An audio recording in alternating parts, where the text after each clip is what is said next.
Hello and welcome to My Baseball History, presented by the Shoeless Joe Jackson Museum and Baseball Library in Greenville, South Carolina. I'm your host, Dan Wallach, and I'm the executive director of the museum. My Baseball History is a long-form interview podcast where each episode I'll talk to someone new who has some sort of association to the game of baseball. No matter who I talk to, we'll talk about how they fell in love with baseball, how their career got started, and how they got to be where they are today. On today's episode, I spoke with journalist and Field of Dreams movie site tour guide Craig Purcell. Craig is an Iowa native whose love of the Midwest called him back home after living and working in California for a stretch. He was born July 14th, 1961. On that day, there was a baseball game between the New York Yankees and the Chicago White Sox. The White Sox won the game 6-1, and the only run the Yankees scored came off a Mickey Mantle home run, already his 31st of the season. Mickey went on to hit 54 home runs that year, which would have given him a share of the home run title or the home run title outright in every single season in Major League Baseball history besides just 13 of them.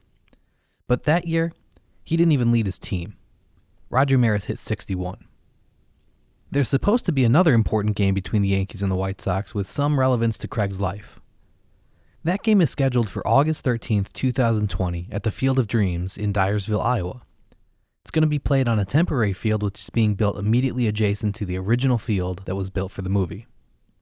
The temporary stadium will have 8,000 seats and will be connected to the Field of Dreams by a path through a 9-foot-high wall of corn stalks. The project was originally estimated to cost about $6 million.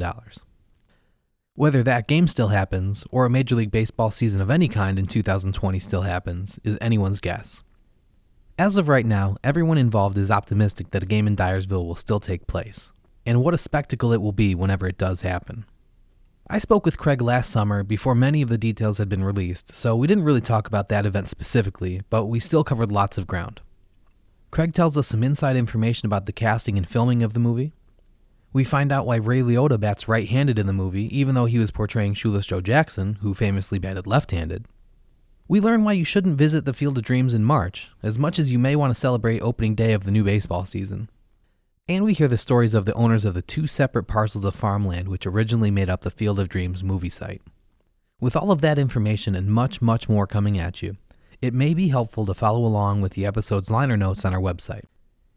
You'll still be able to enjoy the interview without the extra help, but sometimes when I'm listening to things like this, I like to really go in depth. So I've provided some photos and links to give you all a better understanding of the things Craig and I are discussing. Those liner notes can be found at the Shoeless Joe Jackson Museum website, which is online at www.shoelessjoejackson.org. If you want to follow along, head over to the museum's website and click on the podcast tab at the top. You can also just head to shoelessjoejackson.org/shoelesspodcast and it will take you right there, where you can click on the Craig Purcell episode or any past episode you may want to catch up on. Everything in the liner notes goes in chronological order of how we talked about them in the interview, so you should be able to easily keep your place as you listen. At the end of the episode, I'll explain how you can answer a trivia question on Twitter to win a hardcover copy of Shoeless Joe, the novel by W.P. Kinsella which inspired the movie Field of Dreams, so stick around until the end of the episode for that. The winner of last week's trivia contest was Steve Wade, who is on Twitter at Hokey522. After listening to the Phil S. Dixon episode of My Baseball History, Steve knew that Phil's reasoning for never proclaiming a Negro League player's career statistics is because there are too many missing or incomplete box scores, and if you don't have the full records, you can't compile accurate career stats. Steve, shoot me a DM on Twitter at ShoelessPodcast with your mailing address and I'll send you your prizes. But back to this week's episode with Craig Purcell. We recorded this interview inside the house at the movie site. I drove from Chicago to Dyersville one Sunday and waited for Craig to finish giving tours that day. When he was all done, we went inside the house, locked the doors behind us, and set everything up right at the table in the little dining area between the kitchen and the living room, just to the right of the stairs. It's so surreal to be in a space like that, one you've seen 100 times before and have such warm, positive memories and associations with. I liken it to your first time going to your favorite baseball stadium as a kid.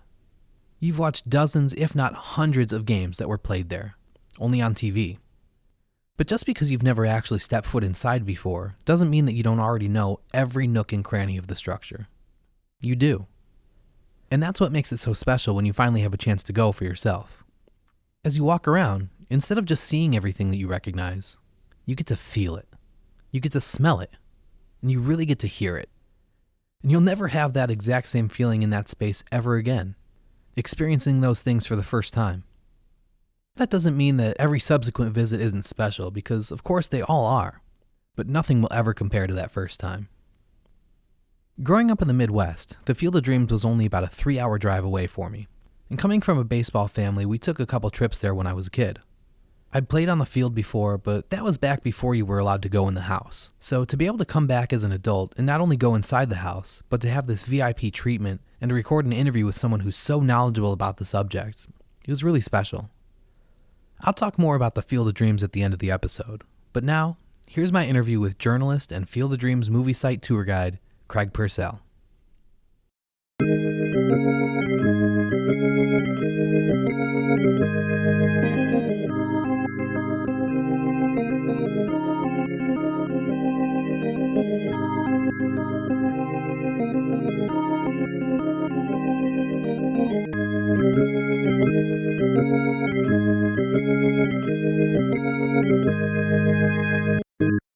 Well, it was a long day today at the Field of Dreams. Tour business has been doing well, had interesting people on the tours, which always makes my day go a lot quicker. Mm-hmm. When you have people that actually want to hear what you're telling them and are not like staring off into space. And I've had a few of those. Usually it's somebody who the dad actually wants to be here, and the teenage girls are, right. Yeah, okay, we'll go. Yeah. You know not to even engage them in any way just by the look on the face. Okay, I'll talk to your dad for 45 minutes. They're just killing time till they get back in the car. Yeah, absolutely. Normally you can read people. I mean, you learn how to read people. But, the one guy came in here this morning, I could just tell the smile on his face. I go, oh, he's just going to so love this. There's just that certain look where you realize, yeah, this is their next step. Mm-hmm. I mean, they have loved the movie forever, and now this is, I mean, it's easy for me in the area. I could come here any day that I want to. Yeah. These people might have 1 or 2 days a year where it's possible. Yeah, and that's something I definitely want to get to, is that this is not a convenient place for people to get to. No, it's not marked well either. Right. But there is a reason for that. Mm-hmm. Oh, for sure. You're originally from the Dubuque area, right? I grew up in Dubuque, educated in Dubuque, college graduate in Dubuque. I had moved out to California in 2004. I got downsized out of a job in Dubuque. And my wife at the time, her kids were younger, and it was always in the plans that when the time was right, we would move to California and raise her kids. As soon as I was unemployed, I said, well, I can be unemployed on the coast as easily as here, so it was time to move then. Did 9 years out there, was never home. I was never a Californian. I was an Iowan living in California. Mm-hmm. And when the opportunity came up and the marriage came to an end, it's like, well, I'm a writer. I could work wherever I choose. I mean, where do you really want to live? Iowa. Mm-hmm. I have never regretted it. It's just where I belong. Yeah. Might not be the same for everybody, and it shouldn't be, but this is home for me. So when you were growing up, there aren't Major League Baseball teams super close by. So who did you root for growing up, and how did you physically consume their games? 1969, we were living in Dubuque. We had an old rabbit ears antenna on the TV. And it was during a typical summer storm. My sister and I were sitting in the living room, and all of a sudden there was just this huge white light flash in front of our faces. We didn't know what had happened, but we turned around and the TV was going. It was all snow. I mean, the force had actually blown the TV on. And here it turns out that the antenna had got hit. It traveled down and in through the TV. Whoa. Just fried the TV. So my dad, usually about 30 years behind technology, oh yeah, well, this new cable TV stuff, maybe we should invest in this. So around here, if you got cable TV, you got WGN. Mm-hmm. With WGN, you get the Cubs yep. right away. And it was that was in 1969, so a pretty good year exactly. to follow them until the very end, at exactly. least. Yeah. It's by divine intervention that I became a Cubs fan. Mm-hmm. And actually, that was really even the year that I became a baseball fan. We had moved like a year earlier to a new neighborhood, and I've always been a bit of a loner. So I noticed these two kids at the bottom of the street out there with this piece of wood and a ball and things on their hands. And they basically took me under their wing. I mean, I had no idea how to hold a bat. I still had the girl throwing motion. And They never made fun of that. They knew he wanted to learn, and they would teach me just little increments. So you were Smalls and they were Benny the Jet Rodriguez? Is that what you're saying? Yeah, basically. And it was like every day. Yeah. And if it rained, you were inside inventing a game with a sock and a broom handle or Nerf balls. If you only had 3 people, you learned, well, we didn't call it pickle then, we called it rundown. Mm-hmm. Same. But yeah, you learned how to do rundowns. It was just constant. It wasn't a question of what are we doing today. It's what time are we playing baseball. Right. And what version of baseball are we going to play today? Yeah, and that's how I grew up. The neighborhood that I lived in, we were lucky enough within like a 2-block radius. I had probably 9 kids within 4 years age, all wow. boys. Lucky. We had a sandlot behind the high school that was near our house. I mean, the typical sandlot, yeah, there was a manhole cover in center field, and you had to run uphill to get to first base. But you learn the ground rules and how to make them work for you. So, yeah, it was just that's where we were going to meet, and that's where we learned to socialize. That's where we learned conflict resolution. Okay, your team says I was out, I say I was safe. We can either argue all day or we can come to a compromise so we can keep playing. Yeah. I mean, all this time we were learning big boy skills and we're completely unaware of it. Right. But looking back at it, yeah, I literally grew up on a baseball field. And I think sports has a way of doing that. A lot of people say sports like football are like, oh, that's where you learn leadership. And every sport has that. Like you said, you have to figure it out. Otherwise, you don't play. So could we sit here for 3 hours and decide, oh, did you step on the baseline? No, I just want to play. So whatever. Yeah. Maybe I was safe. Whatever. I was out. Let's go. Keep going. We even had the street that ran outside the field. I mean, it was a fenced-in area. And there was a slight pitch to the street, and it had sewers on both ends. So we had one ball usually for the neighborhood. If you were the one that hit it out of play and it rolled down the street, whichever sewer it went in, you were sewer diving. Kept a crowbar out there, you pulled the lid up, and of course you waited until the guy was already down as far as he could get to get the ball, and then you would holler, sewer rat. But everybody took their turns. Yeah. It was just, that was one of the ground rules too. So did you play competitively after that? I don't know that there was really organized travel ball or anything at that age. There may have been, but I was the youngest of 4 and my dad was a cop, so it wasn't like, I could really afford a lot of extravagant things like that. But skill level, even at my best, baseball-wise, I was average. Now softball, played a lot of rec softball, and around here at the time you could play unrestricted arc. So if you had a good pitcher that knew where the sun was, he could put that ball right up in the sun and you've would got just no chance. Tears. And I pitched that for a few years. Normally I was an outfielder because I had a decent arm, and it wasn't really till much later in life I learned that I had a depth perception problem. So you went to Clark College in Dubuque and studied communications. So when you were in school, what did you think you were going to do after you graduated? I didn't really know. Well, I didn't start college till I was 26, and I had 2 kids and was working full time. I just knew I needed a piece of paper because I was getting paid the most I could possibly get in my job level, and it wasn't enough to support a family. So I knew I needed a degree. It was actually a philosophy class that I was taking just to fill some hours that I got a perfect score on a paper that I'd written. I didn't really understand why it was better than anybody else's in the class because it was an intro to philosophy course. I did not know that much about philosophy, but apparently I knew how to make it sound like I did. And I just really enjoyed the writing process. So it got to the point that I would look for classes that were more heavily weighted on writing because I knew I could write better than 75% of the people because they all hated it. Right. And I enjoyed putting the little puzzle pieces together, and I'd have sticky notes, little streams of consciousness here and there, and literally just assemble things like a puzzle. For whatever reason, it turned out I was good at it. Yeah. I mean, it's God-given. And I really enjoyed it. So that's when I knew, okay, well, communications, because that's the closest thing. And I still wasn't even sure how it could be used, but I knew that there was a lot of writing involved. So I thought, well, let's get the degree and see how we can make it work. So after you ended up graduating, what did you end up doing? At the time, I was working at a hospital in Dubuque. I actually ended up, my last job there was in community relations. I did a lot of brochures, some writing, but I mean, it was more, well, the classic example, what to expect when you come in for your barium enema. It was important writing, don't get me wrong. Absolutely. But not as much for you as for the person reading it. Exactly. It didn't allow me to fly as a writer, and I really wanted to find something like that. So the Herbal Company out here in Dyersville was a long-time toy manufacturer. It actually started in Dubuque in the 40s, and they were looking for a copywriter. So I came out just to interview. I have never nailed an interview more than I did that day.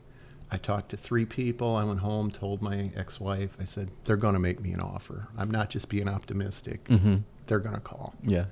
They called, and she was an accountant, so we even countered, and they met my counter. Wow. So, okay, they really want me here. It was writing about toys. I got to spend half the day playing with toys in order to write how cool it was to play with this toy. Awesome. And I mean, some of these things, these high-end tractor replicas, they'll have like 300 individual parts. And I would go through and, I mean, play with each little spring-loaded pedal and get out a jeweler's loop, and you could actually read every little decal. It wasn't just Greek text. Yeah. There was writing. And so, yeah, if I was excited, it made for better copy. Absolutely. And it was just sales copy. So, I mean, yeah, it had to be like glorified. And, Yeah. oh, yeah, he's the best thing on the market. Yeah. And the thing I enjoyed most about that opportunity was for the 2 years it was the old Herbal Company, we knew we were the best in the industry. We didn't brag about it, but we enjoyed that, and we all wanted to do the work that would keep us that way. We didn't cut corners. We didn't cut quality. At that time, I was looking for maybe some part-time work. I had worked with the editor of the Dyersville Commercial on the Relay for Life committee for a couple years, so I knew him from that. I had approached him. I said, there's got to be some times when there's things going on that you just don't have the coverage for. I know it's a small town, but I just want to write. I said, everything I do is sell copy. So, I mean, I'm shilling a product, basically. I want to write different things to keep my craft strong. Yeah. He said, oh, I'll keep you in mind. And it was about 3 months later, they had hired a new sports editor, and she'd emailed me at work and said, hey, I've got the go-ahead to hire 3 part-time sports writers. Do you think that's something you'd be interested in? My entire interview process consisted of typing the word yes. She said, well, okay, well, come on over. So you're 2 for 2 in your interviews up to this point. You're batting 1,000. So we're having a meeting of the new sports writers Thursday. So I started doing sports part-time. I did that for a year and a half and had enough clippings put together that when I moved to California, it seemed natural. Well, let's start shopping it around. Yeah. And I sent it to 2 local papers, and actually the day after I had sent it, they'd actually got it at the one office, and he called and said, yeah, got a guy up in your town that he's not really working out. He's kind of overstayed his welcome. Do you think you'd be interested in doing sports? So literally I had to wait for the day that he had to catch him in the office so we could fire him. So I got a call at like 10 o'clock on a Wednesday. Hey, you can go to work today. And literally it was, okay, here's your iMac. Here is the schedules. There's your desk. Go. Right. So bit by bit, I learned how to be a sports writer. And that was mostly high school sports? Yeah. Yeah. Almost primarily high school sports. The occasional, maybe the drill team would get to do a pregame for the Sacramento Kings or something, which was nice because then you get to eat with all the ESPN people. Yeah. So you've covered mostly high school sports in your career, right? Yeah. What do you think is the best thing about amateur athletics? I thought you were going to say the worst. I had an answer right away for that. Well, let's do that first then. What's the worst? Parents. Yeah, absolutely. Yeah. I could count on doing that column at least once a year about how to be a good sports parent. And I would, of course, have to point out examples that I had seen. I would never call out a particular school or a particular parent, but I would say, okay, I was at a playoff game recently and I witnessed this. Of course, the parents would recognize themselves. And, oh, you can't say that. But I didn't say it about you. Right. Well, who are you? I was writing about you. I didn't say your name, though. Exactly. Right. I almost wish that there would be leagues where parents were not like invited to games. I mean, in a perfect world. Because I mean, I've had kids. The one time I was a fill-in umpire at a softball game, there was a infield fly rule. Well, one, the ball has to be catchable. Home plate umpire took the call. He said it was not a catchable ball. So the one team that didn't get the benefit of the call, their coaches are chirping at the umpire. And these gals are like 7th, 8th grade. Bases are still loaded. 2 middle infielders are at second base talking to the gal standing there, and she's just goes, why can't they just let us play? Wow, if you knew how prophetic that really was. Mm-hmm. And that's the thing about kids is they're not dumb. Oh, no, not at all. Yeah, I wish more people would listen to or even ask the kids, what do you think about this? And then listen to what they say and actually take it to heart. Because so often, first of all, their voices aren't heard in the first place. And then if they are heard, they're not heard. Exactly. How do you think the coverage of high school sports has changed from when you started to today?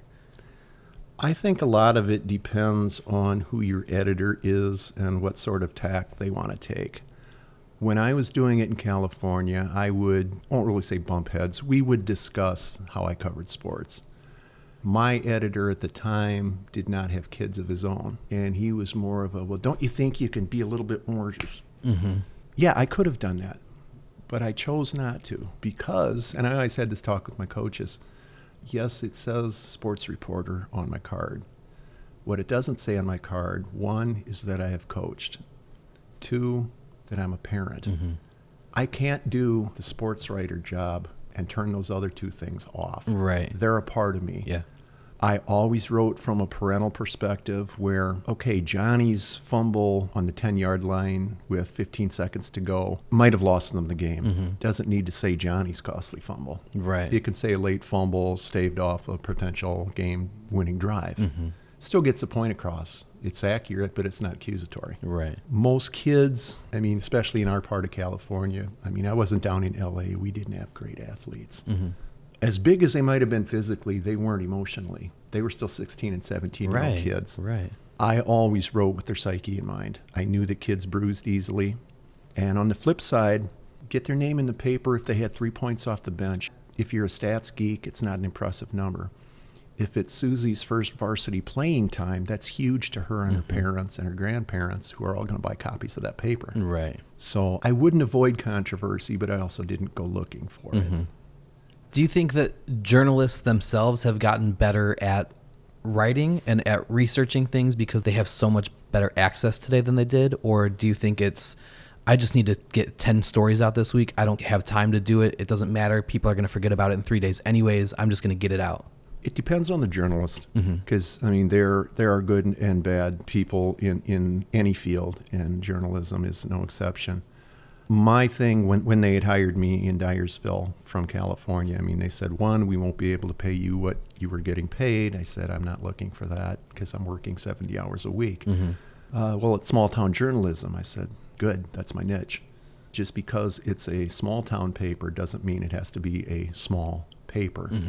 You still use the same tenets of journalism as if you worked at the Washington Post.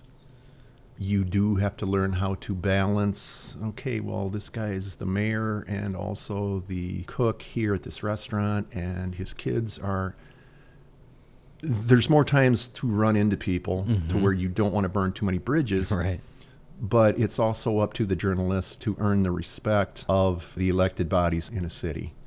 It didn't come to me right away when I started at this job. You had to build up that credibility to where they knew, okay, he is a responsible journalist. He's not going to run on rumor and innuendo. Some journalists, if they want to take the shortcut, yeah, I've caught people plagiarizing in the past. I personally, as a writer, would never do it. It's the absolute worst thing to do. But people have done it because they were up against deadlines. You really have to take into account the sourcing. And if you can't verify it, I mean, that's always been a part of journalism. Yeah. Verify, verify, verify. If you don't take those steps, eventually it will bite you. Yeah. You've been back in Iowa for a few years now. How did you get involved with the Field of Dreams here? I like to say I've always been involved with it, just not on an employment basis. Having grown up in Dubuque, obviously I knew when they were making the movie. Never came out to watch it being filmed. People will mention, well, was there like a whole lot of excitement about the movie? It was somewhat subdued. About 10 years earlier, Sylvester Stallone's first movie after Rocky was filmed in Dubuque. Fist. Right. Tanked. Everybody in Dubuque thought, oh, this is going to so put us on the map. Everybody's going to want to come to do movies in town, unless it bombs. Right. Hasn't been a movie made in Dubuque since. Well, all a part of Field of Dreams is. Mm-hmm. The first time I watched the movie, I didn't like it because I didn't get it. It wasn't a baseball movie. It wasn't Bull Durham. It wasn't Major League. Had you read the book? No. Okay. Second time I watched it, oh, wait a minute. Oh, a guy having a strained relationship with his father. I don't know a guy alive who hasn't gone through that at some point, whether or not it was warranted or not. We all just seem to think our dad is the worst person on earth. Maybe it's because we see him as a disciplinarian or whatever. Then I would notice things that 5 years earlier I didn't get, but suddenly made sense because maybe I was at that point in my own life, and there I saw parallels. And eventually I just became infatuated with the movie to where, conservatively, I've seen it 100 times. I could do the whole dialogue verbatim.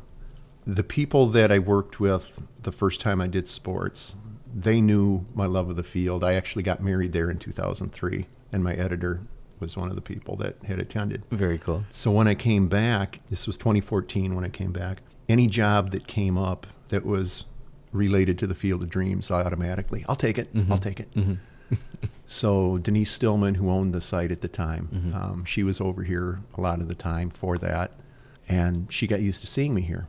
The one time, and it was during the political caucuses, anybody that comes to Eastern Iowa will come to the Field of Dreams. And at the It's a great photo op. Oh, absolutely. It's just Americana. Right, yeah. Barns, corn. Yeah. Right. You would get about 15 minutes leeway at the paper because they don't want everybody there. So Ted Cruz at 12:15. You'd run over here, you'd lob them a softball question, they give you a canned response, your story's done. Denise was here that day, and she's like, "You still haven't seen the house, have you? Come on in, I'll give you a tour." Cool. Oh my God, the owner of the Field of Dreams is giving me a tour of the house. And I was like a little kid. I mean, touching the table. Oh, well, because at that point, the house wasn't available to the public yet. Correct. Right. Was not open for tours. And I had always wanted to get in here. Yeah. I couldn't hide my enthusiasm, nor did I feel like I needed to. I just enjoyed the whole experience. Well, that's why she invited you in. She knew how enthusiastic you would be about it. Yeah. Yeah. Again, she got used to seeing me here. This was in February of 2017. She was advertising on Facebook looking for tour guides. I thought, well, it had to be more interesting than selling pizza all day long. All I had to do was call her. She heard my voice, and she said, "Oh, I don't think I could come up with anybody that would do it better." She just, knew my history, knew the way that I soak up trivia, and I was hired that easily. She didn't know what the tour guides were going to wear at the time. I recommended the uniforms, thinking that they were a nice mesh knockoff. Little did I know I was begging to wear 100% flannel in Iowa heat. All summer long. Yes. Under Armour is your best friend. Yeah. It just went from there. She had a preliminary script put together that she had worked out. So, she knew kind of, okay, this should take about this many minutes in this room. You transition to this room, etc. But she said, don't feel like you need to memorize it. She goes, you know enough about this movie. Just give them a half an hour. And because I believed in everything that I was telling them, I didn't need to fake enthusiasm. Right. It is my favorite movie. Yeah. Baseball is my favorite sport. People would have picked up on it right away if I was trying to BS them. It has just worked. So what you said that you have enough trivia in the back of your mind about the movie that you don't need to memorize the script. So what are like 2 or 3 of your go-to, like, this is always an interesting thing that people are excited to hear when I give them a tour here? Well, again, you learn how to read people. And if you start going down one road and you see kind of blank faces, you don't go any further than you need to. You don't stop mid-sentence, but okay, that's not going to work here. And you go in a different direction. Any people can pick up on anything that you say for sometimes the weirdest reasons. A lot of them enjoy we've always got the movie Harvey playing in the kitchen. Right. And the whole thing about, well, why is that in the movie? And I said, well, because the director was actually a big Jimmy Stewart fan and wanted Jimmy Stewart to be Dr. Graham. Burt Lancaster was not the original choice. A lot of the times that surprises a lot of people. talk about the movie Harvey a little bit. Okay. There's some parallels to Field of Dreams. Yeah. For those not familiar with the movie Harvey, Jimmy Stewart's character sees and talks to a 6-foot invisible rabbit named Harvey throughout the movie. He's the only one that acknowledges its presence. And because of that, most of the people in town figure he's nuts and treat him accordingly. Ray Kinsella is hearing voices at the same time and doesn't know what is causing them, and people in town are beginning to question his sanity too. So the scene where he turns it off on Karen, and like a good girl, she questions her dad. I mean, why'd you do that? It was funny. No, that's not funny. That man's sick. It reminded him too much of himself, where he was starting to question his own sanity, and it just struck too close to home to him. A lot of people, oh, yeah, I never made that connection either. Probably my most fun moment, and I think I'm the only tour guide that does this on mine, is... well, we've always got the movie playing, and in particular, it is scene 7. It's when Karen is sitting on the couch. Ray and Annie are in the formal dining room figuring out their books, and Karen's looking out the window and keeps questioning, Dad, what's a southpaw? Dad, Dad. And as I'm showing that scene on TV, when she says, Daddy, there's a man out on your lawn, I turn the volume down on the TV and I tell people, okay, now you can watch Ray. He's going to get up. He's going to walk past everything that you see behind you. And as I do that, I'm walking through the living room, the exact path that Ray's taking on screen, passing the same things at the same time. And then we come to the bay window and I say, and that's where he sees Shoeless Joe for the first time. And if I time it just right, just as I say that, Shoeless Joe will appear in left field on the screen, and people, oh my God, that gave me goosebumps. That's when I know I've got him. Yeah, yeah. The way we met, it was a couple years ago. I came after the house became available to tour for the first time, and you were my tour guide. And I remember the story about Harvey, and I remember that exact moment. So like, that's why we're sitting at this table here today, because your tour 2 years ago was so good that I remembered it, and I was like, I need to talk to this guy. That to me is, I get tips from time to time. That's nice. But it's the people that just really, and you can tell when they just, oh, thank you. I mean, that look in their face, and you know that they just got so much appreciation out of what you just told them. And it really, it had an impact on their day and on their life. Mm-hmm. And that to me is always just, it's the biggest payback that I get from the job. I had told Denise the one time, I said, a lot of people will take a second job because it feeds a wallet, which is fine. If you're real lucky, you can find a job that feeds your soul. Mm-hmm. I've got that here. I wouldn't need to earn money here. I would do this free. It just feels so good. Yeah. What are some of the other things that people on tours normally ask you about? Like, what do you think are the 2 or 3 most consistent questions that you get from tours? They want to know if I know who the voice is, which I don't, because people do, mm-hmm. but it is not out for public consumption. Mm-hmm. There are a couple of rumors that you can find online very easily, but they've never been substantiated. And actually, I believe the reasoning for that, they don't credit the voice in the movie. It just says the voice is played by itself. The closing credits to Harvey is played by himself. So I think it's a parallel that was drawn from Harvey. Interesting. A lot of other people want to know where'd the actors stay when they were here. That, I think it's kind of a pecking order about, okay, what were you an A-list star or were you an extra or whatever? Mm-hmm. I know, for instance, Burt Lancaster stayed over in the Galena Territories because at the time he was also doing a one-man show in Chicago. He would get limoed to wherever his scene was that day for the movie. He would do one take and leave for Chicago. Finally, somebody questioned the director the one time, well, how come we're over here doing take after take in 90-degree heat? And he said, it's Burt Lancaster. If it's good enough for him, it's good enough for me. Absolutely. You say that you know every line of dialogue in the whole movie. What's your favorite line? Oh, boy.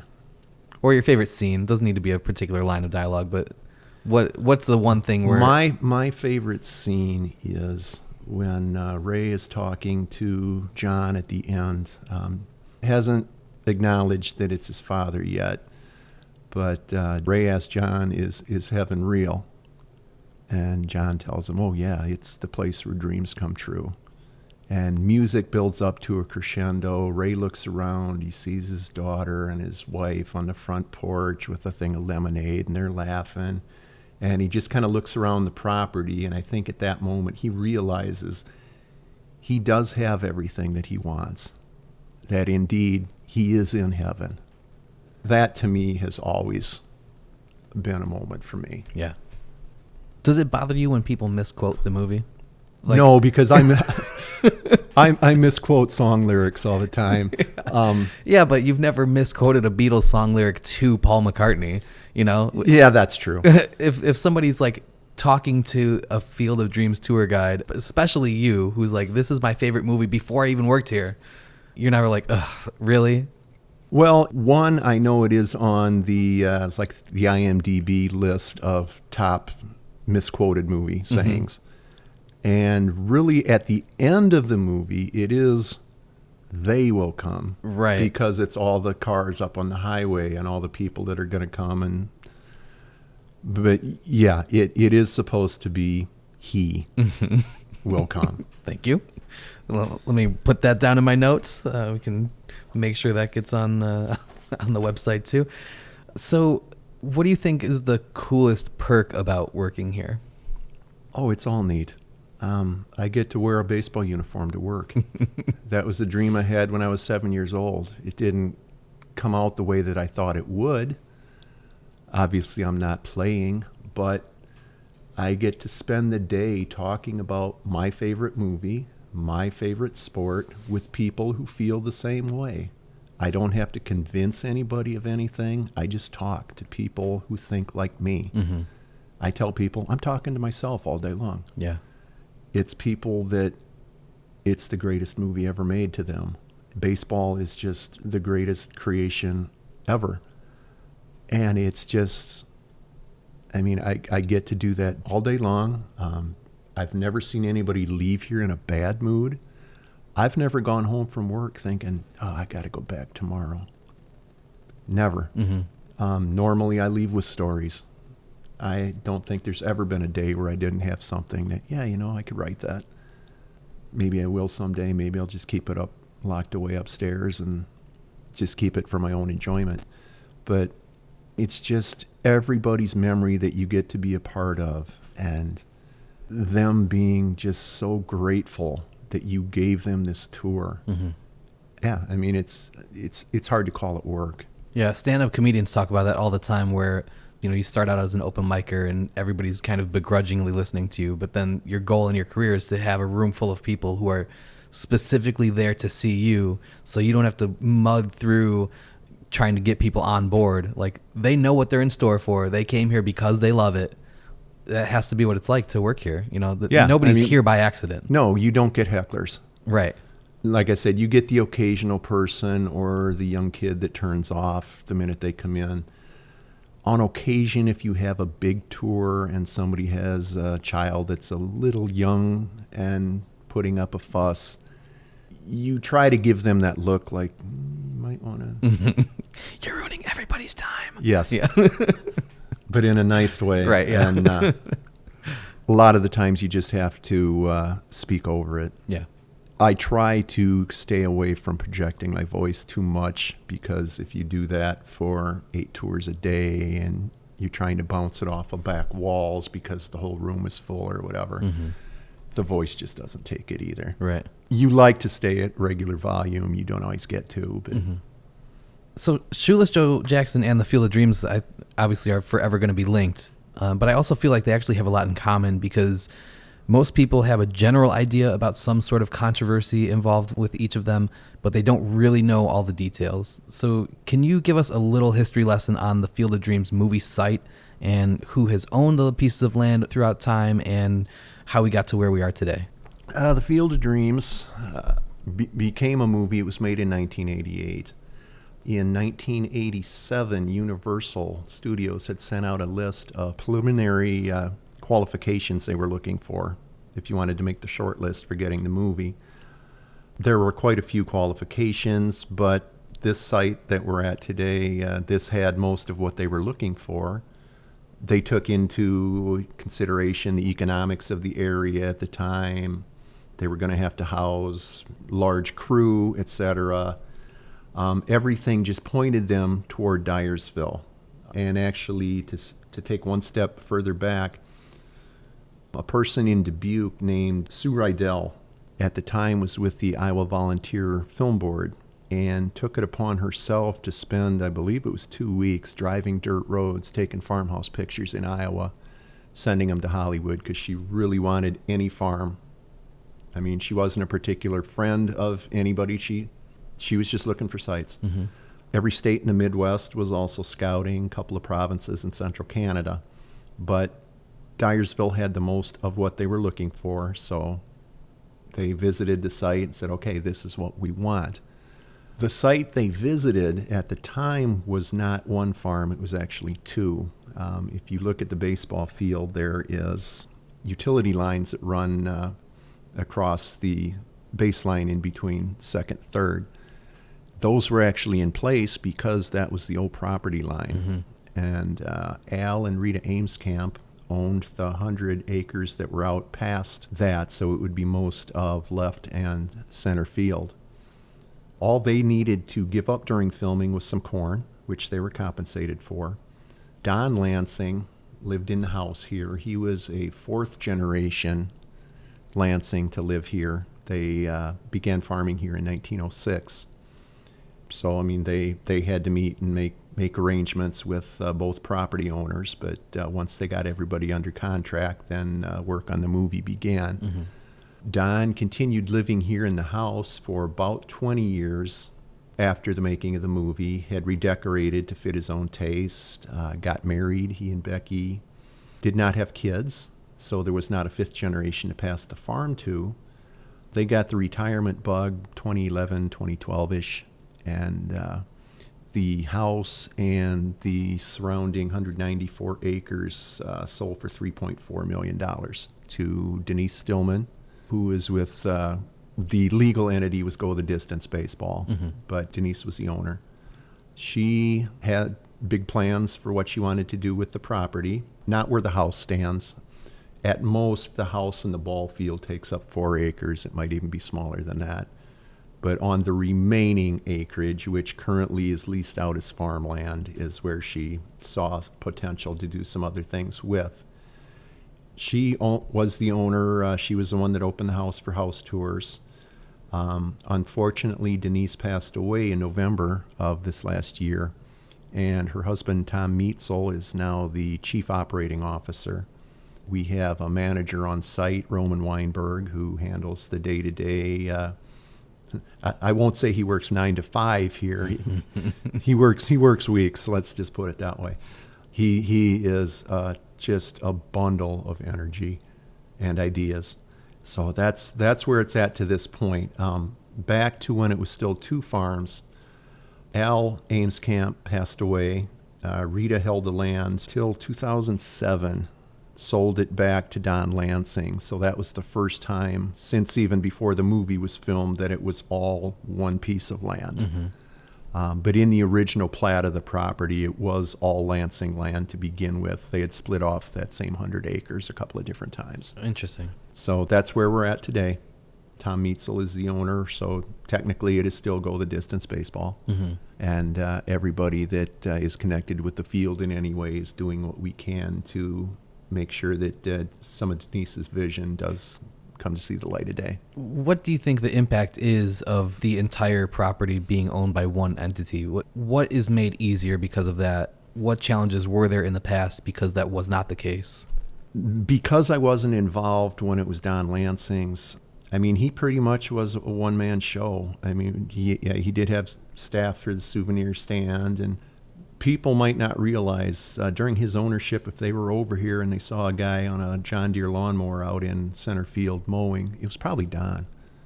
He was the one that was adamant that nothing was going to change this property under his ownership. Mm-hmm. He was always, nope, it's going to be free. I'm not charging admission. Which, when you think of anything that became a tourist attraction for whatever reason, it's always been capitalized on. Right. Don did not do that. Yes, there is a souvenir stand on site. Mm-hmm. The way that came to be, when people started showing up at his house for any reason, and it happened about 2 weeks after the movie debuted in 1989. Mm-hmm. He had somebody roaming through his yard and went out and asked him, well, what can I help you with? Oh, I was just really drawn to see this magical baseball field. No signage of any kind up. How did they find it? He had asked the guy, he said, well, I saw the movie a couple of times, and I picked up on little geographical clues, and when something looked familiar, he would orient himself that way and just keep trying dirt roads till it looked right. Unbelievable. Eventually, people would show up, and Don would notice chunks of his lawn missing. People wanted anything to remember being at this spot, Mm-hmm. so that's when he started selling things. Yeah, that makes sense. But even the fact, you had mentioned that it's not a real easy place to find. There's not a lot of signage up. That is by design. Mm-hmm. He never wanted it to become Disneyland. You don't need neon arrows for 100 miles before you get to Dyersville telling you where you're going. It's Dyersville. Anybody can find Dyersville. What's the worst thing you have to do? You might have to roll your window down and talk to a local. Right. Hey, can you tell me how to get there? Absolutely, they'll tell you. Yeah. So is there a sense of pride within Dyersville and the surrounding communities that, like, that's us? That I can't really answer, only because I'm not from this community. Mm-hmm. I lived in Dubuque when the movie was made. I live 15 miles south, and it would be up to the individual that you speak to. Mm-hmm. Some people, oh yeah, it's the greatest thing that ever happened. Other people, it's a pretty good movie. Mm-hmm. And that's fine. I don't want everybody to have the same opinion I do of it or of anything. Right. For me, I mean, some people will ask, well, did this put Dyersville on the map? No, it was on the map before. The town's got a lot going for it. Really, the thing that brought it out, I guess you could say, was when the diecast company moved out here. Mm-hmm. And, I mean, brought jobs. And this was not a speck on a wall someplace.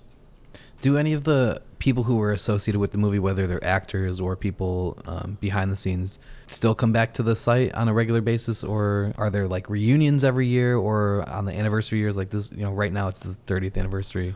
Yes and no is the answer, and I'll explain why it's both. For the 25th anniversary, obviously that was huge. Kevin Costner was back. Bob Costas was here. Dwyer Brown. They did an interview that's available on YouTube very easily. Mm-hmm. And for those that don't know, Dwyer Brown played John Kinsella, Kevin Costner's father in the movie. Yep. And 30th anniversary this year, Dwyer was here about 2 months ago. Mm-hmm. Probably signed autographs until his fingers cramped. Yeah. He's got a book out. He's actually got a couple. Mm-hmm. If You Build It is a good one. A lot of that talks about, and people aren't really aware of that, Dwyer was set to film in 36 days when he found out that his dad suddenly died. Still obviously did the scene, but yeah, he was not faking any emotion. He was actually swallowing quite a bit to keep himself together. But his book, If You Build It, talks a lot about how that impacted him and how he dealt with it and how it helped him. Mm-hmm. The fact that he was doing this movie at the time too. Yeah, interesting. What do you think is the most common misconception about the movie? Like, is there a myth that you feel like you have to constantly dispel for tours or people who are asking questions? Not really from the people that come here. Some people will call it a sports movie, or some people will refer to it as baseball movie. Personally, I don't think it fits into either of those. It is a movie with sports in it, obviously. It is a movie with baseball in it. But that's not what the plot of the movie is. It's not about baseball. Interesting. Yeah, and I think that probably is one of the reasons why it's such a universally loved movie, where a movie like Bull Durham, that is a baseball movie, you know, and people who love baseball love that movie, but people who don't love baseball don't. And I know plenty of people who don't love baseball but love Field of Dreams because, like you said, it's about the story. It's not about the game. Yeah, you could ignore the baseball scenes in the movie Mm-hmm. and still enjoy the movie. Yeah. Interesting. I've never really thought of it that way. Is there something that's true about the movie that a lot of people are surprised to find out about? Yeah, actually, there's a scene toward the end where Terrence Mann is in the bar, supposedly up in Chisholm, and interviewing all the older gentlemen about Dr. Graham, finding out what kind of a person, everything he was. And for years, I had wondered, the one gentleman, at the very last one in the sequence, his voice cracks at the end. And I thought, wow, he is either like a really good actor or that's authentic emotion. Turns out that none of the guys in that scene are actors. They're all real-life friends of Dr. Graham. Yeah. They caught wind up in Minnesota that Universal was going to do that. They drove down to Dubuque only wanting to provide the stories. But they were put on film talking to James Earl Jones about their friend. Incredible. And they wanted that level of authenticity. So everything they got, they edited for time, but not for content. So yes, she did always wear blue hats. Doc always did carry an umbrella. Love it. And so Terrence Mann in the film is played by James Earl Jones, but in the book, it wasn't Terrence Mann, it was J.D. Salinger. Mm-hmm. Why was that choice made? You know, they could have very easily had an actor play J.D. Salinger the way they had an actor play Shoeless Joe Jackson. Why did they choose to change that character? As I have read it, Salinger was not really happy that he had been used in the book. Okay. There wasn't enough that he could go back and necessarily sue William Kinsella. And for the same reason, they probably could have used the name in the movie, but they just decided it's just not as worth easy doing. not to. Yeah. Let's create a character. Yeah. Anybody that is into literature at all, I think, has picked up that, yeah, we know who that is. Right. Yeah. You're a pacifist. Who plants the corn on the property now, and what happens to it when it's harvested? That's a good question because, I mean, having grown up in Iowa, I just figured everybody knew it. But I'll get visitors from out of town and out of state, obviously non-agricultural states. They'll get here in May or March, rather, and they see an empty field. It's like, well, where's the corn? I mean, some people, I think, believe it's a perpetual crop that's just always like 8 feet tall. Right. No, all the land around here is leased out to farmers, and it is a working farm, so they are planting each spring. That's actually one of my favorite tour stories, too. You get used to the smells of planting. In Iowa, springtime is 2 weeks of either smelling manure or ammonia or a mixture of both. Yeah. I actually like the smell because to me it just means new growth. You're going to see the corn, the weather's going to turn. It's the whole cycle of life thing. But I was doing a tour here the one day, and it was the first day that spring that was warm enough to open the windows. And the wind shifted, and I got a little whiff, and oh, I know what that is. As we get these people out of the house, they were from Colorado. I mean, the looks on the faces, oh my God, what is that? You guys choose to live here? And it was a farm right across the road that was spraying manure. Yeah, so I mean, it is a crop that gets planted every spring. Unlike any place else that's not at the Field of Dreams, usually when they harvest, they will leave about 4 to 6 rows bordering the field where obviously the left and right field and center field fence is supposed to be, just so it has that look. And we actually close the field portion of it at the end of October, and then they'll take the remaining bits of corn out. And it's also, for those not from agricultural states, that is field corn that we're growing. It is not sweet corn. I know a little bit about agriculture, but not enough to know extreme details. So I know you have to rotate crops for a field to remain You don't viable. have to. Okay. You get a better yield. Okay. So there really is no concern about the quality of the corn being grown. Well, there's always concern, but I mean, you can have corn refused too. Okay. And I mean, there are plenty of steps that go into whether or not this is good I don't have a particular farm background, although I am from the farm state, or at least the corn state. But a couple of times a year, people will come up to me, do you think it'd be okay if I took an ear of corn? My answer's always been the same, well, I can't condone that, but I'll probably be in the house for 45 minutes doing a tour. Right. I let them read between the lines. Tell me a little bit about the Ghost Players and what those days are like. Ghost Players formed in 1990, year after the movie debuted. It was just 4 of the guys that had done it for the movie. And by saying done it for the movie, for those that don't know, Universal had requested a full baseball team be ready when they got here for filming. For the main reason, anytime there is a game going on the field, but it's maybe behind the scene and not really the central focus, if you can't see actors' faces, it's a team of locals who are wearing the uniforms. These guys were all playing semi-pro for different teams in the area. Some places call it town ball. But there was probably 6 or 7 different teams with players that made up who are now the Ghost Players. And the reason they wanted the baseball team behind the scenes like that is it lent more authenticity to the baseball scenes, because it wasn't actors trying to portray baseball players. It was baseball players taking infield and outfield practice and getting paid to do it. Obviously, when there is dialogue, those are actors reading scripted lines and everything, who may not have had the best baseball skills, but it was passable for the movie. So the Ghost Players, actually, after the movie debuted, 4 of them just decided, hey, let's go over to the field. And they had like the old Sox shirts on. And they were basically just playing ball, and people just thought that was the neatest thing. It just grew from there to where eventually they put a team together and came up with the name and the concept and started actually scripting a show that they follow. For those that haven't been fortunate enough to see one, if you think of the Harlem Globetrotters but done on a baseball field, that's probably the easiest analogy.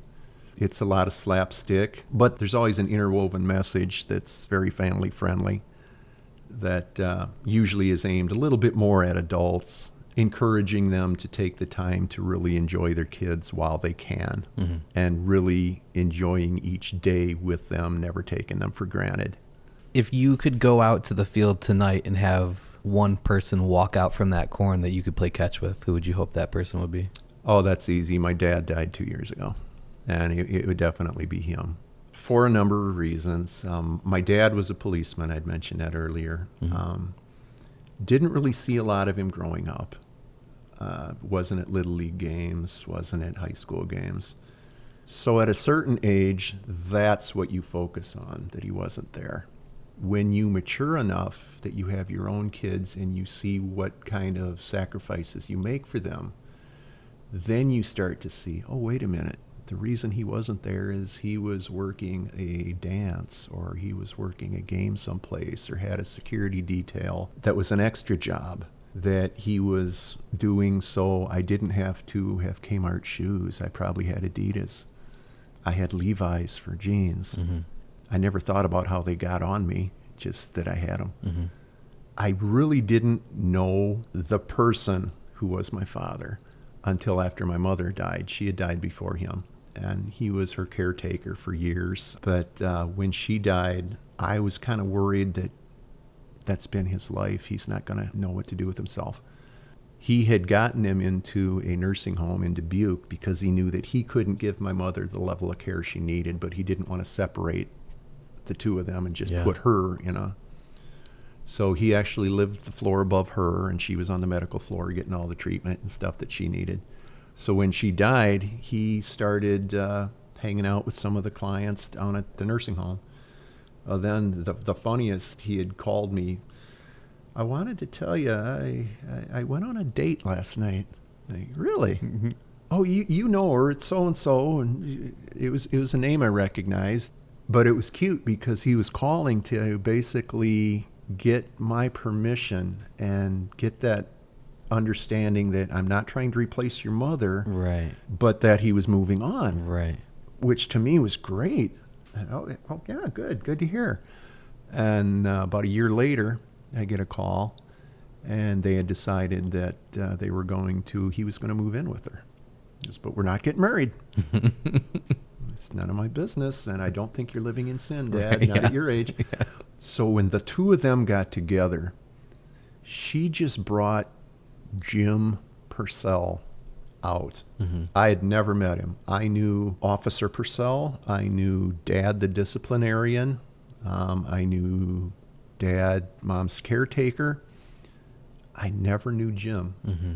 And I finally got to see his personality and his sense of humor, and actually got to enjoy talking to him and just going over there for no reason except just to sit and chat for a couple hours. Of course, we would bitch about the Cubs, and he always knew what was going on. And yeah, he would usually side with me when I was telling him what I thought they needed to do. And did he get to see 2016? He did. Great. On the Tuesday morning, it was his lady friend, and as soon as I heard her voice, I knew.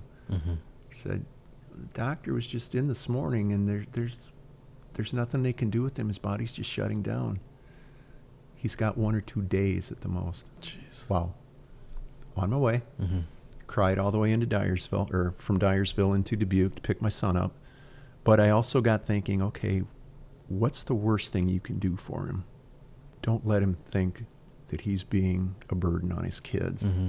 So I told my son, I said, I'm going to be talking to Grandpa just the way I always do. I mean, with that certain level of disrespect that we mm-hmm. knew was joking. Mm-hmm, mm-hmm. I said, I'm going to be joking with Grandpa. Don't think that I'm being insensitive. It's killing me inside. Mm-hmm. But I don't want him to see that. Mm-hmm. And he even picked up on it and ended up doing some of the same. But just the idea of waking up some morning and having a doctor just say, oh, yeah, by the way, this is your last day on earth. Yeah. And the dignity with which he died, he had thanked the doctors, told them, nope, you've done everything you can. Mm-hmm. And I knew that look on his face. He really meant that. He didn't want them to think that they had failed him. Yeah. Thinking of other people, if I have any choice in how I go, that's exactly how I want to. Yeah. Yeah, he sounds like a great man. You mentioned earlier about the people of Minnesota getting wind that they were making this movie and Moonlight Grant was going to be featured, and they wanted to come down, and so the filmmakers put them in the movie for authenticity's sake. Mm-hmm. I work for the Shoeless Joe Jackson Museum. They would probably fire me if I didn't ask the question that I'm about to ask you. If we're talking about authenticity in a movie, they couldn't have found an actor or taught Ray Liotta how to swing left-handed? No and no. Universal Studios, all they had asked for, and I had read this, is hire a left-handed actor as Shoeless Joe. Ray Liotta was a young kid at the time. It was one of his first movies. Mm-hmm. He is left-handed biologically. He wanted the work, so he took the role. Mm-hmm. Chances are pretty good he had never played baseball before. Okay.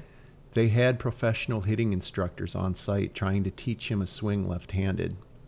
They had little to no wiggle room in the production schedule to slow down. Mm-hmm. They said, well, he seems more natural from the right side of the plate. We think we can give him a swing that looks presentable from the right side.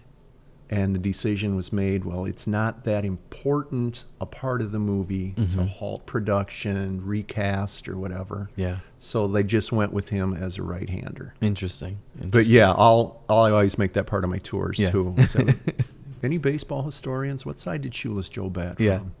Yeah, and you think they could have figured out something with like just flipping the film even. Which they've done in some old black and whites. Gary Cooper story. Right. That kind of. How many baseballs get lost in the corn every year? And oh, geez. What happens to those? Those must get, for lack of a better word, harvested at the end of the season too, right? No, they will actually go through, and we've got buckets of balls that go with the gloves that people have lost gloves here. Too, yeah. And bats that people have left here. They're all stored on the property. Mm-hmm.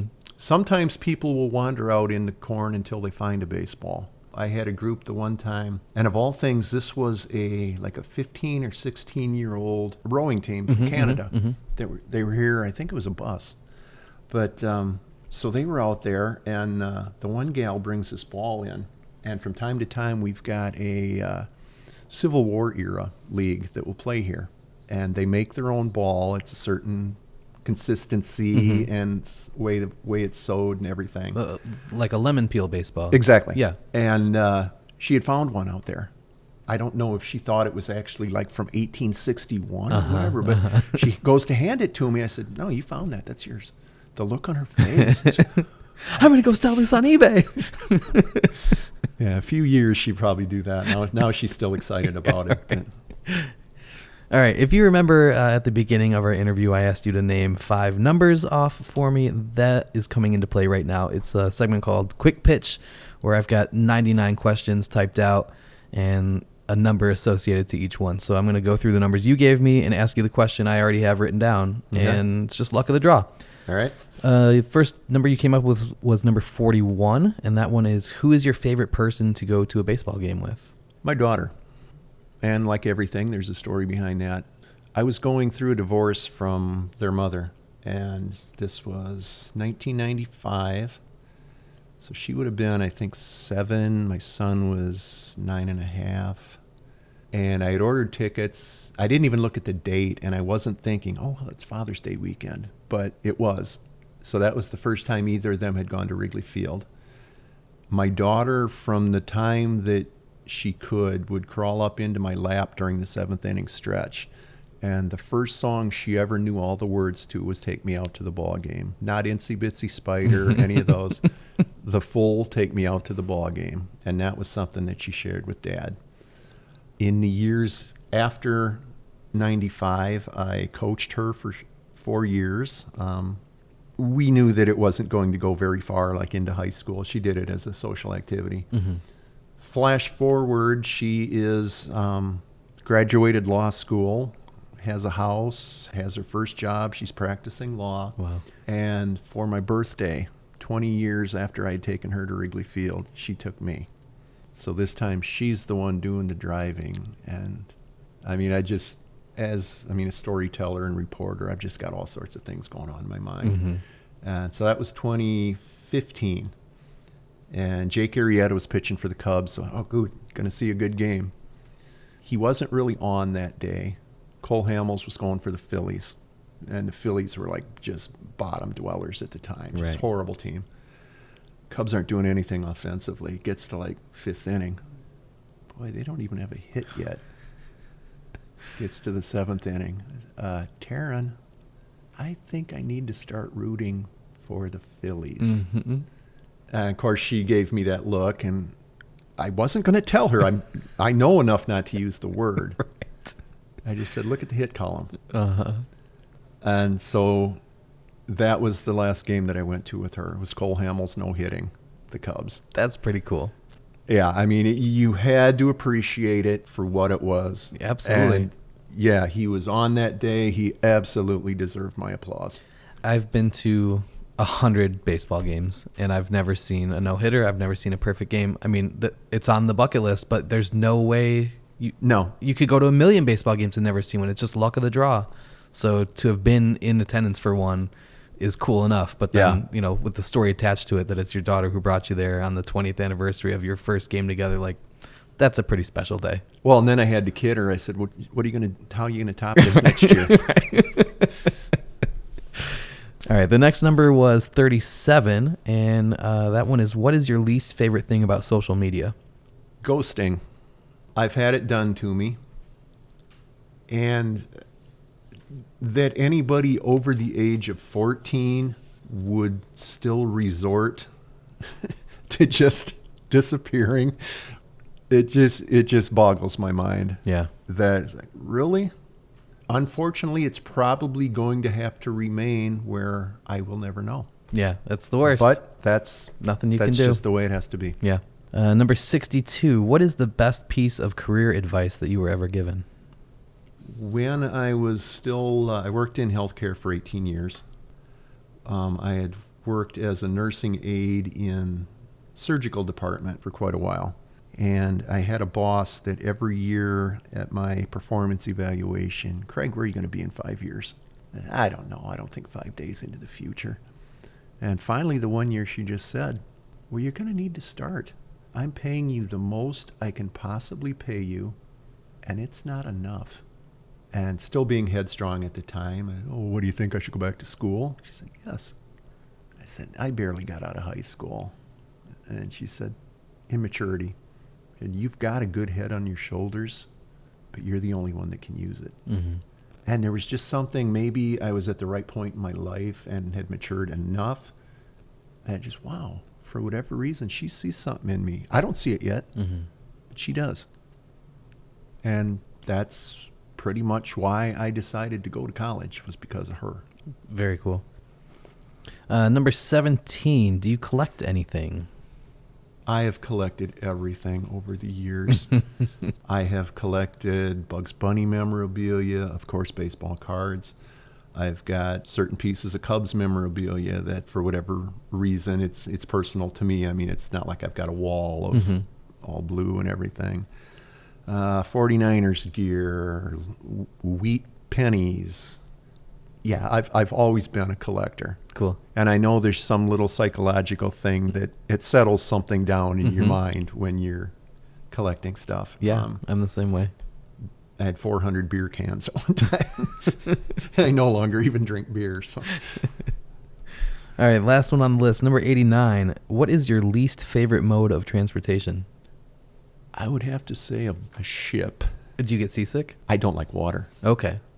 That's a very rational fear. Anything that is over my head, I panic in. Yeah. And I always tell people I know how to swim just enough that if I'm ever on an ocean liner, it has to sink 30 feet from shore, because that's about as far as I could swim. No, I hate water. Is there anything that we didn't touch on that you want to get out there, or that you think people should know about the Field of Dreams, either the movie or the site?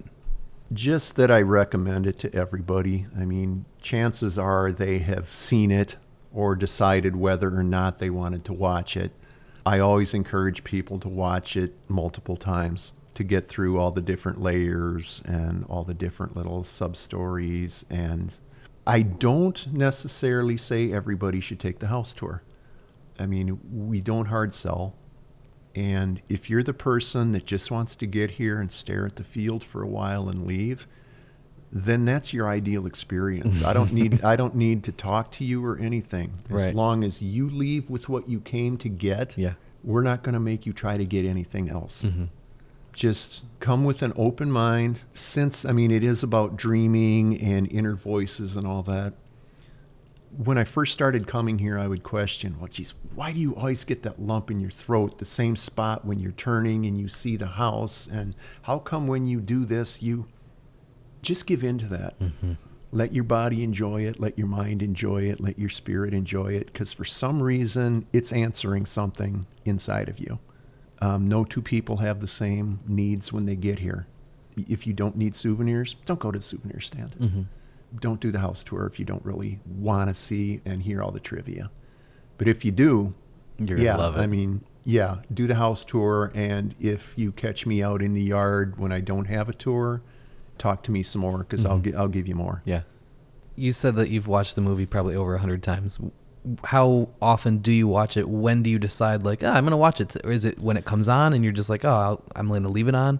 Or do you actively put it on? All of it. Yeah. It's one of those that normally around opening day, baseball season, I watch it. I like to watch it on Father's Day. If I got something going on in my life where, feels like you need a good cry. But, I mean, I'm a Midwestern guy, and we're not conditioned to just, that makes it acceptable. I always tell that to people in here, too. I say, hey, tears are perfectly welcome here. This does seem like the one movie that it is socially acceptable for men to be like, yeah, of course I cried during that scene. Yeah. If you don't have a heart.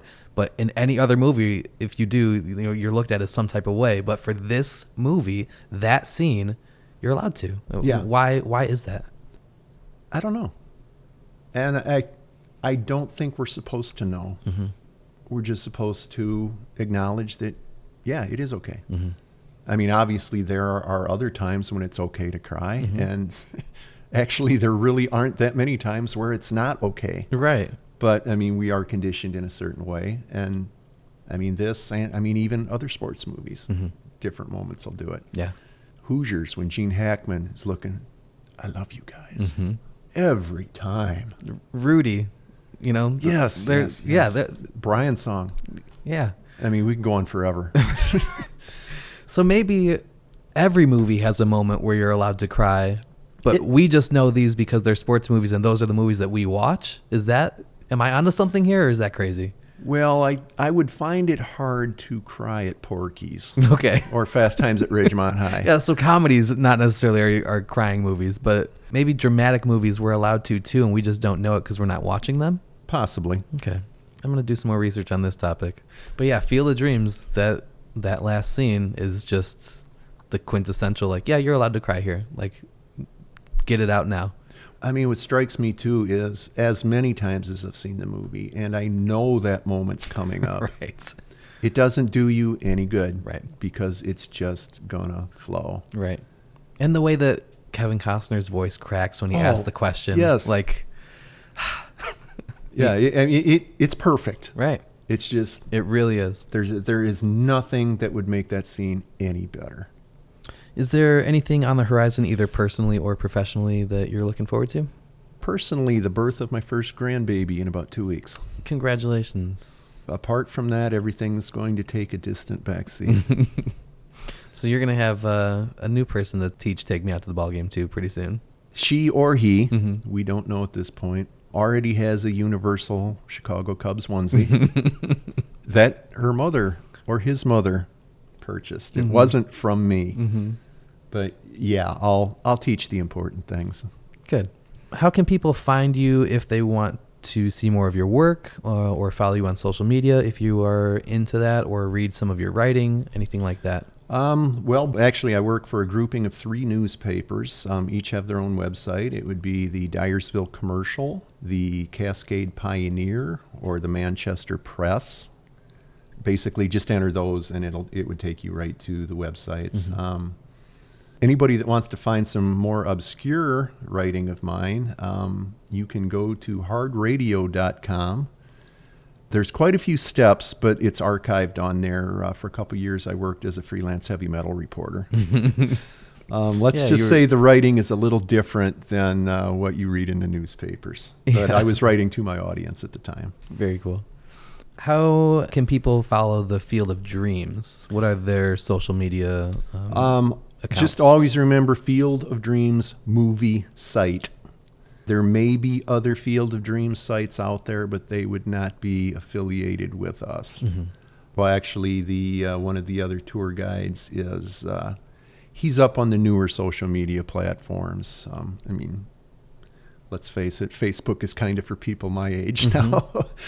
No, we're very visible and are always willing to talk to people and answer questions on any of the socials. Great. Okay. Well, thank you so much. I really appreciate your time, and thanks as always for doing what you do. I mean, this was incredible, and like I said, when I was here 2 years ago, it just made such an impression that when I decided I was going to start a podcast, I was racking my brain of like, all right, who are the first few people I want to talk to that check the boxes? And you were literally one of the first 3 names that I thought of. So I appreciate you sitting down with me and giving me your time. So. Yeah, everything for a reason. We just don't always know the reason.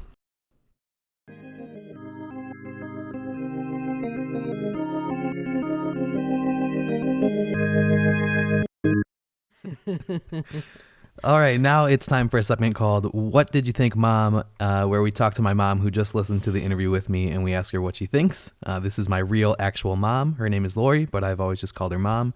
So can you say something to prove that you are my mom? I was with you the first time you went to the Field of Dreams. I'm the one who took you there, and I'm excited to talk about it more in depth now. So what did you think of the Craig Purcell interview? I learned a lot of things I didn't know for someone who's been there to the site a few times, but about the movie and how it integrates with the site. I had some pleasant surprises, and after listening to the interview, I want to go watch the movie again, and of course I want to go to the site. What were some of the things that you were expecting to hear him talk about that he did, and you're like, okay, cool, that made sense. I'm happy that I heard that part, or that he like reinforced something that you already thought about the movie or the site? One of the things he talked about that I just got a chuckle out of, because this was personal experience, was about how people come when the corn's not up. And once we went with Grandma and Papa the first time. And of course the corn was up because we live in Illinois, and after Iowa, guess what? We're big on corn too. And then we went again shortly after that, but we enjoyed it so much. It was so meaningful for us to go as a baseball family and as a sports family that, of course, we were spreading the word, and we had friends who went who were born and raised in Illinois and went in March. And I'm like, really? And they're like, the corn wasn't there. Like, yeah. So Yeah, you can't go during Christmas break. Come on, people. What were you thinking? So in terms of what he had to say himself, one of the things I enjoyed, and it made me think in a way I never really thought about before, was learning skills of life on the sandlot. And I guess the number one thing would be the compromise of, we have one ball. And we have only so many hours of daylight before we have to get home, before our moms call us home for dinner. So, okay, you want me to be out? I'm out. Move on. Let's go. So that was a cool thing. When he talked about the connection to the movie Harvey, which I'm somewhat familiar with, but I don't know the last time I saw that movie, I never realized the connection it had to Field of Dreams. And I'd like to go see the tour with him. And now, of course, the next time I watch the movie, I'm going to pay attention to what's on the screen and playing on the TV when they're there. Yeah, when I went to go see the tour, because I've been to the site multiple times with you and multiple times alone or with other people, that was the first time that tours were available, because like we kind of talked about in the interview, the site was owned by multiple different people at a couple different points. So for the first time, the entire field, all the corn, everything like that, and the home was owned by one entity. Right. So they opened that up to give tours inside the home for the first time ever. So once that happened, I was like, I'm going, because you guys had lived in South Carolina already by this point, but I was still in Illinois, so just like a 3.5 hour drive. So I'm like, absolutely, I'm going. So he was my tour guide, and that particular point of the tour was something that stuck out to me, that like I had never really thought of that, but that's a great film writer, like somebody who thinks of that detail. Right. And it could have been either no TV at all playing in the background, or just some random baseball game or some, who knows what. But to make that level of detail included in the script and have it make sense with the story, I was like, oh, that's cool. So yeah, when Craig talked about that was absolutely something that stuck with me and something I wanted to bring up in this interview. Yeah, so on so many levels. So the director has the passion for Jimmy Stewart. I guess I'm so used to Burt Lancaster being in that role, but I think Jimmy Stewart would have been a cool guy too. But then the parallels between the rabbit and the voice and questioning your sanity and all that. So I liked also when he said about at the end of the movie, the credits will only say the voice is the himself. Voice, right? And that paralleled the Harvey credits as well. So that was all real cool.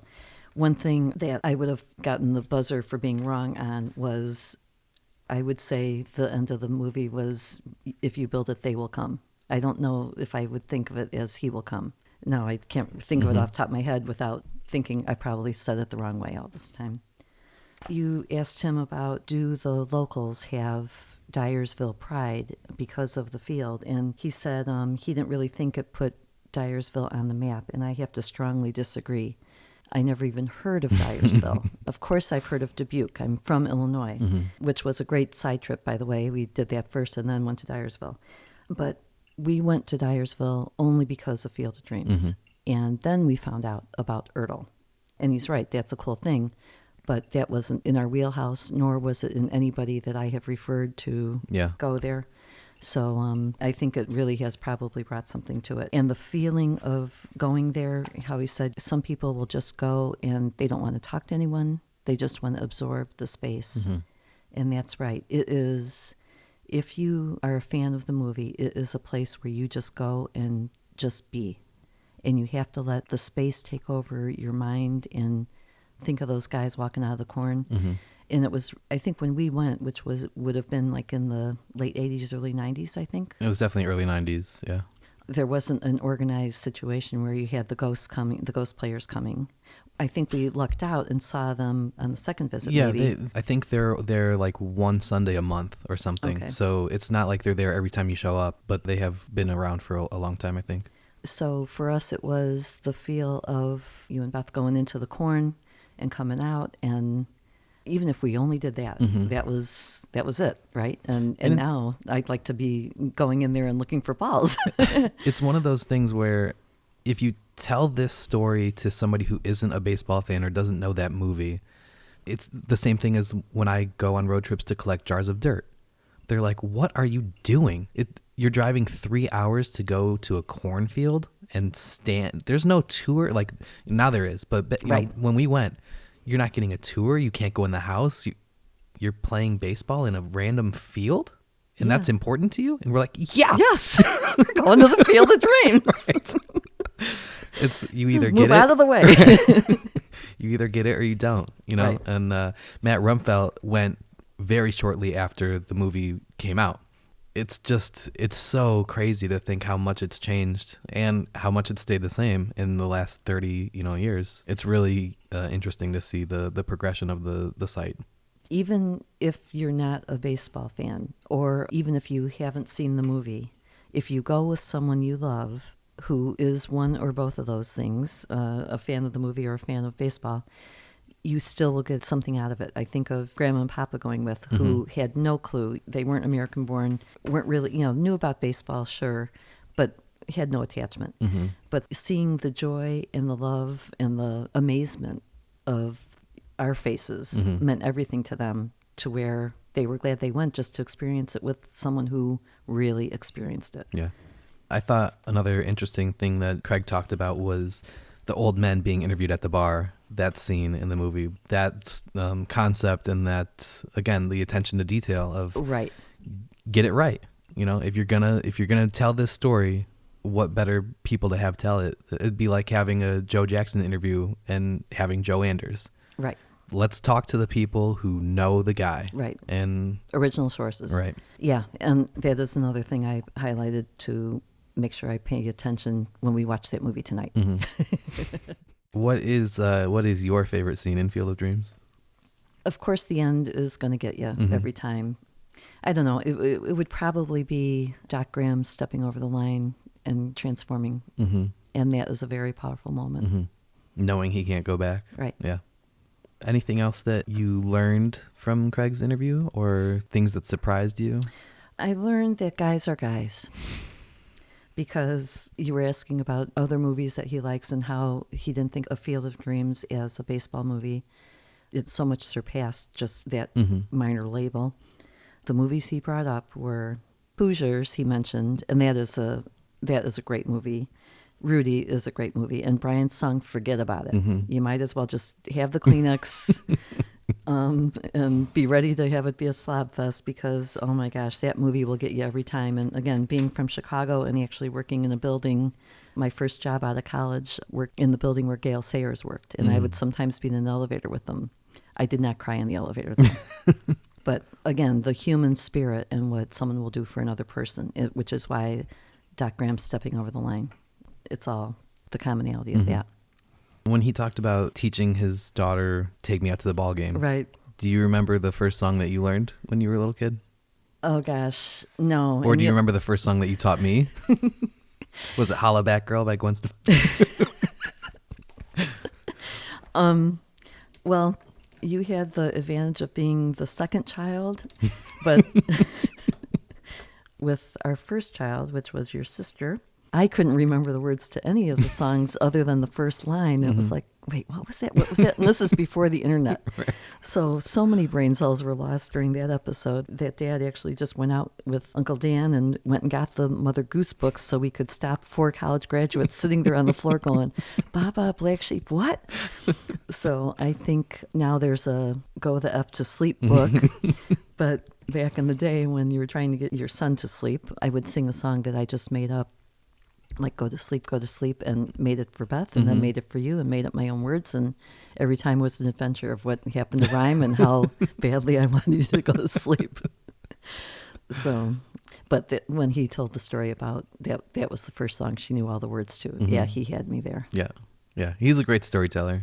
And like I said in the interview, when I first thought of the concept of this podcast, he was one of the very first people who came to mind of like, great storyteller, it fits the theme, baseball guy, and Field of Dreams. What more can you ask for? So I thought this interview was great. Hope you did too. I did. Cool. I want to go. We will.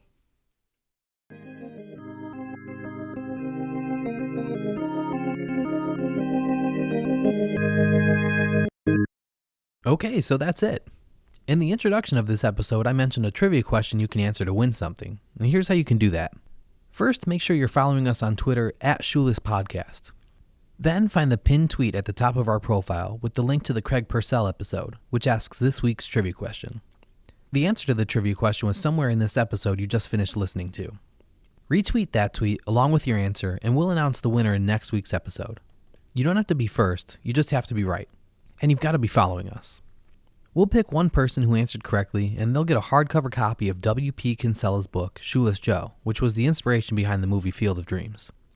I alluded to this in the introduction of the episode today, and Craig and I kind of touched on it during the interview, but I wanted to fill you guys in a little bit more on the history of the site itself. The field was originally built on pieces of land from 2 farms. Most of the field, including the infield diamond and the house, was owned by the Lansing family, but left and center field were on an adjacent property owned by the Amescamp family. The field was built across the 2 properties because the producers of the movie wanted to place the field in a location where sunset shots would have a clear line of sight. After filming completed, the Lansing family kept their portion of the field intact and added a small hut where visitors could buy souvenirs. The Amescamp family returned their land to farming for a year, but then restored the remainder of the field and opened up their own souvenir stand.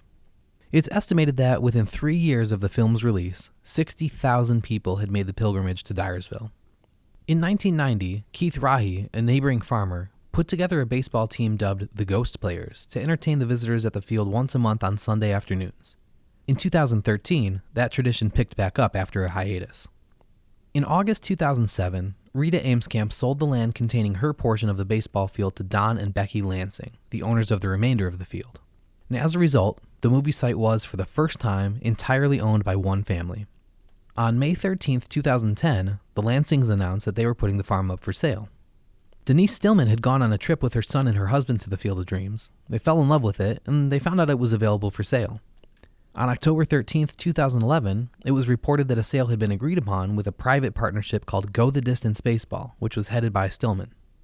Go the Distance has owned and preserved the movie site since December 28, 2012.